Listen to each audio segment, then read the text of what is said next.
What if I told you there's one upsell placement in your Shopify store that cannot hurt your conversion rate, no matter what you put in it? That probably won't hurt. Cannot by definition. Here's the store I want to show you first.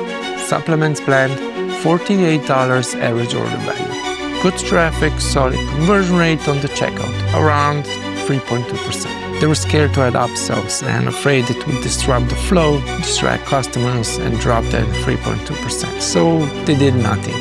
Left the thank you page completely blank.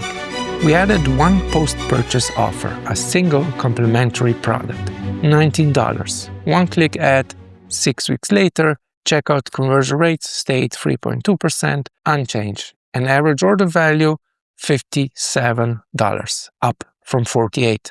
They made an extra $9 on every single order without touching their checkout, without changing their ads, and without getting a single new customer.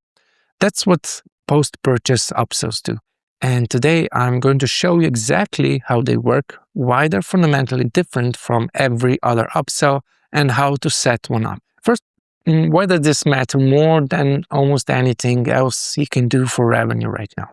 Most Shopify brands are in a race for acquisition. More ads, more traffic, more new customers.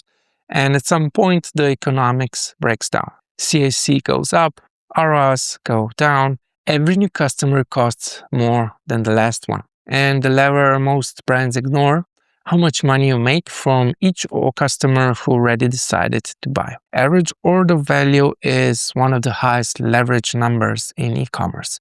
If your AOV is $48 and you move it to $63, that's 31% more revenue from the same traffic, the same conversion rate, the same ad spend. Nothing else changes. And the fastest, safest path to higher AOV is the post-purchase upsell.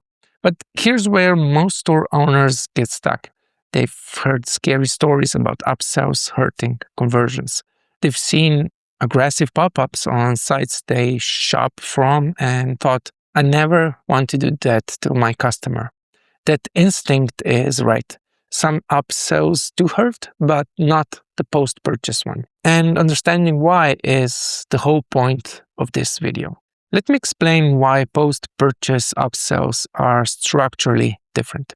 Every upsell placement in Shopify sits somewhere on the buying journey. Product page, cart drawer, checkout page, post-purchase page, they are all different stages and they have different levels of buying intent and different levels of risk. When you add an upsell before checkout on the product page or in the cart, you're inserting an offer while the customer is still mid-decision. They haven't committed yet. If the offer is wrong, if it creates confusion or friction, they can and will abandon. That's where conversion rate risk lives, pre-checkout. Post-purchase is completely different. Here's the sequence. Customer adds to cart, hits checkout, enters payment info, clicks confirm order, payment process, money is in your account. And then, and only then, the post-purchase offer appears. At that moment, your conversion rate is locked. The customer has already bought. There is no they might abandon scenario because the checkout is done, it's complete, it already happened. What the post-purchase page shows is a single offer. One product, usually complementary to what they just bought. One price and one button, add to my order. Their payment info is already saved. They don't re-enter anything. It's on tap. If they say yes, your average order value increases. If they say no, or they just close the page, you've still made the original sale. Nothing changes. This is why the post-purchase upsell is structurally risk-free from a conversion rate standpoint. You cannot lose something that's already done. Now, 3 things that make a post-purchase offer convert well. 1 is relevance. The offer should connect directly to what they just bought. If someone bought a coffee grinder, the obvious offer is a temper, a cleaning brush, or a bag of beans. If someone bought running shoes, try compression socks or maybe even insoles. The more obvious the connection, the higher the take rate. Number 2, price point.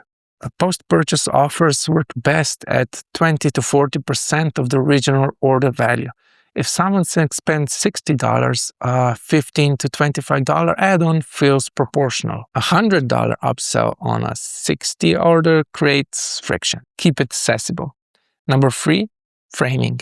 Don't pitch it as a sale, frame it as a completion. Complete your setup, or most customers add this, or one thing that goes with your order.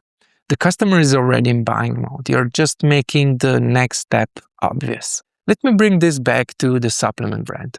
The offer we added was a 30-day sample pack, $19. It was directly related to the main product. It was about 40% of the average order value. The framing was most customers add this to their first order. Take rate 37%. And that means 37 of every 100 customers who completed the purchase said yes.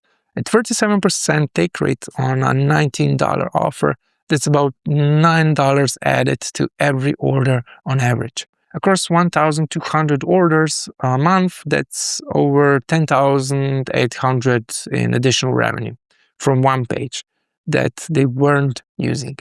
And their checkout conversion rate stayed exactly 3.2%. This is the math of post-purchase upsells. Low effort to implementation and zero risk to your core funnel. Pure upside on average order value. Here's what to do now. Step 1, pick one product that complements your best seller. Don't overthink it.